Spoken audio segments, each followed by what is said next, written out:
আজ পয়লা শ্রাবণ। খোকন, আজ তোর জন্মদিন। তুই যখন জন্মেছিলিস আমরা তখন যাদবপুরে, নতুন গড়ে ওঠা কলোনির টালির ঘরে।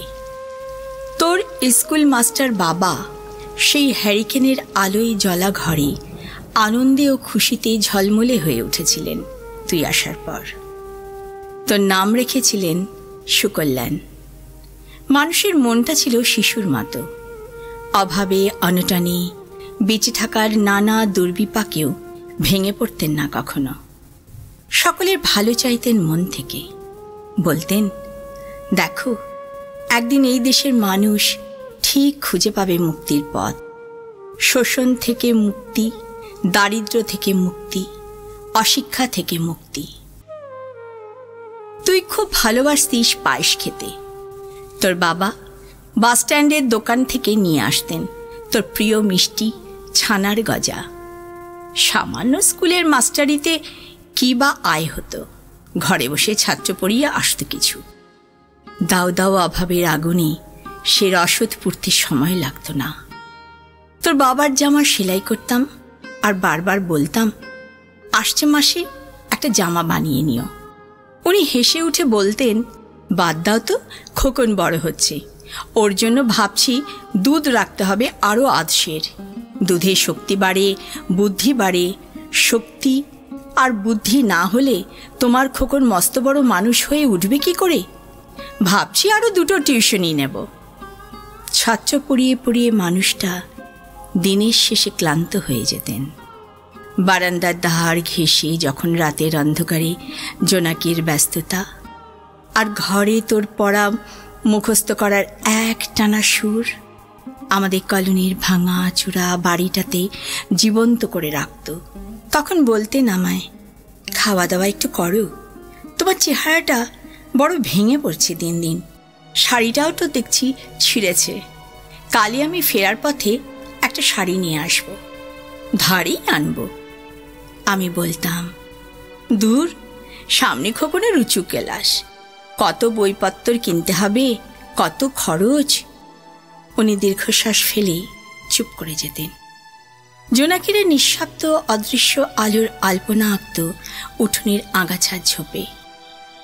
আবহাওয়া সঙ্গীতের মতো তুই ভিতরে বসে বসে পড়া মুখস্থ করতিস, ইতিহাস, ভূগোল, গ্রামার। ঈশ্বর আমাদের নিরাশ করেননি। তুই কত বড় হলি, সব পরীক্ষায় কত ভালো ফল হলো তোর। বাবা বললেন, আরও পড়, উচ্চশিক্ষায় উচ্চ সম্মানের একমাত্র পথ। তুই আরও পড়লি, তারপর তোর চাকরি হলো কত বড় অফিসে। মনে আছে খোকা, প্রথম মাসের মাইনে হাতে পেয়ে তুই কত কি কিনে এনেছিলিস? তখন তো আমরা উঠে এসেছি শ্যামবাজারে, 2 কামরার বেশ সাজানো গোছানো বড় ফ্ল্যাট তোর অফিস থেকেই দিয়েছিল। সেই বাড়ি, সেই ঘর, সেই ব্যালকনি, কত স্মৃতি, কত ছবি। ওই বাড়িতেই তো আশ্বিনের ঝড়ো বিকেলে, তোর মনে আছে খোকন, তোর বাবা যে দিনটাতে চলে গেলেন মনে আছে? তুই বাবার বুকের উপর পড়ে তখন কাঁদছিলিস হাপুস নারী। সদ্য স্বামীহারা আমি সেদিন তোর সেই অসহায় মুখ দেখে আরো বেশি করে ভেঙে পড়েছিলাম। তোকে বুকে টেনে নিয়েছিলাম ছোটবেলার মতো, বলেছিলাম, কাঁদিস না খোকা, আমি তো আছি। আজ পয়লা শ্রাবণ, কলকাতা থেকে অনেক দূরে মফস্বলের এই বৃদ্ধাশ্রমে আমি একেবারে একা।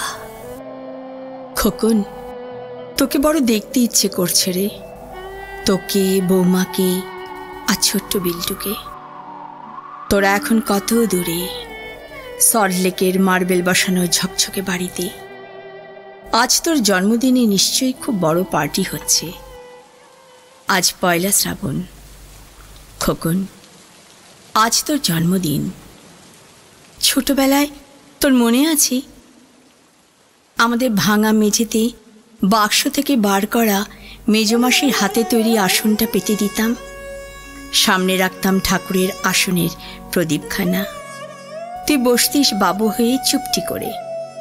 তোকে আমরা একে একে ধান দুব্য মাথায় দিয়ে আশীর্বাদ করতাম। বাবা বলতেন, বড় হও, মানুষ হও। তোর বাবার সেই বন্ধু ঘোষ কাকা, তিনি বলতেন বেঁচে বর্তে থাকো। তুই জিজ্ঞাসা করতিস, মা বর্তে মানে কি মা? আমি শুধু তোর মাথায় ধান দুব্বই দিতাম, বলতাম না কিছুই। শুধু মনে মনে বলতাম, ঠাকুর আমার খোকনকে মস্ত বড় মানুষ করে তোলো। আমার খোকন যেন সত্যি মানুষ হয়, ওর যেন কখনো কোনো বিপদ না হয় ঠাকুর।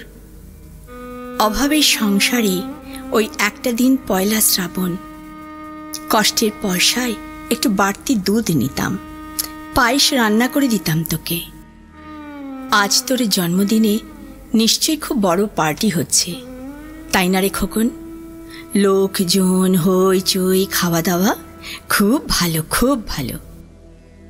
খোকন, আজ পয়লা শ্রাবণ। আমার বড় মনে পড়ছে যাদবপুরের ভাঙা ঘরের রাত্রে তুই আমার পাশে শুয়ে মাঝে মধ্যে হঠাৎ খুব ভয় পেয়ে জড়িয়ে ধরতিস আমাকে। আমি বলতাম, ভয় কিরে, আমি তো আছি, মা তো আছে খোকনের।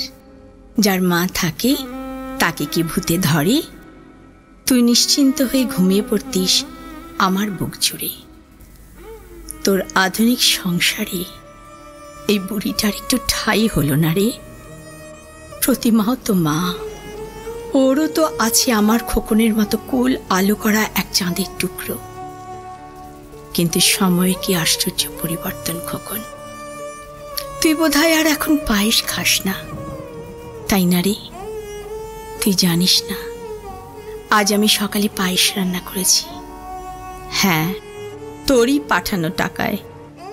সারাদিন সে পায়েসের বাটির সামনে নিয়ে বসে আছি রে, এখানে এই বৃদ্ধাশ্রমে, আমার একলা ঘরে, আর কেউ নেই। তুই একবার আসবি খোকন, একবার, শুধু একবার।